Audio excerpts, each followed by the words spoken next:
আসসালামু আলাইকুম।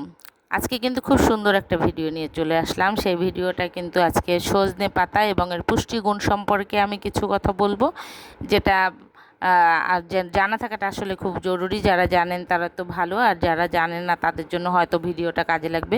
আমি নিজেও কিন্তু এই ব্যাপারে এত বেশি ওয়াকিবহল ছিলাম না, তো এখন ঘাটাতে ঘাটাতে বা জানতে জানতে অনেকটাই জেনেছি যেটা।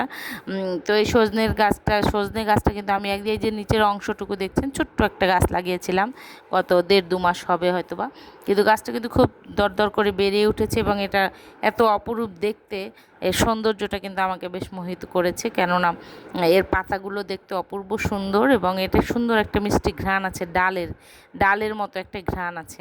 সেই ঘ্রাণটা আমার কাছে অনেক ভালো লাগে। তো যাই হোক, যেটা বলছিলাম, এই সজনে পাতাটা কিন্তু দেখেন আমার আঙুলটার সাথে তুলনা করলে বোঝা যাবে কত দ্রুত গাছটা বেড়েছে।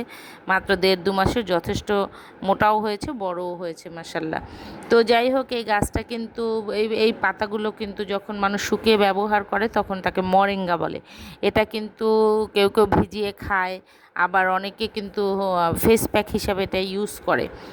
তো এই যে পাতার ভিতরে হচ্ছে আমাদের শরীরের অত্যাবশ্যকীয় যে উপাদান আয়রন, এটা কিন্তু থাকে, যেটা যেটা আমরা বিভিন্ন খাবার থেকে যে আয়রনটা সংগ্রহ করি, এটা কিন্তু সজনে পাতা থেকেও আমাদের এই প্রয়োজনটা মিটতে পারে। এরপরে আছে potassium, calcium, vitamin A, B এবং সি, এবং 9 ধরনের অ্যামাইনো অ্যাসিড সহ 38% আমিষ সজিনার মধ্যে কিন্তু রয়েছে। এছাড়া হচ্ছে এই সজনার বীজেও কিন্তু ওমেগা এবং ফ্যাটি অ্যাসিড থাকে। এত গুণাগুণ সমৃদ্ধ একটি গাছ, তো আমার মনে হলো এটা সবাইকে জানানো খুব জরুরি। যারা জানেন তারা আলহামদুলিল্লাহ, আর যদি আমার মতো কেউ অজানা থেকে থাকে তারা হয়তো উপকৃত হবে। এবং এটা আপনারা কিন্তু খুব সহজে লাগিয়ে ফেলতে পারেন, একটা সজনা গাছ আপনার আঙিনায় বা ছাদে।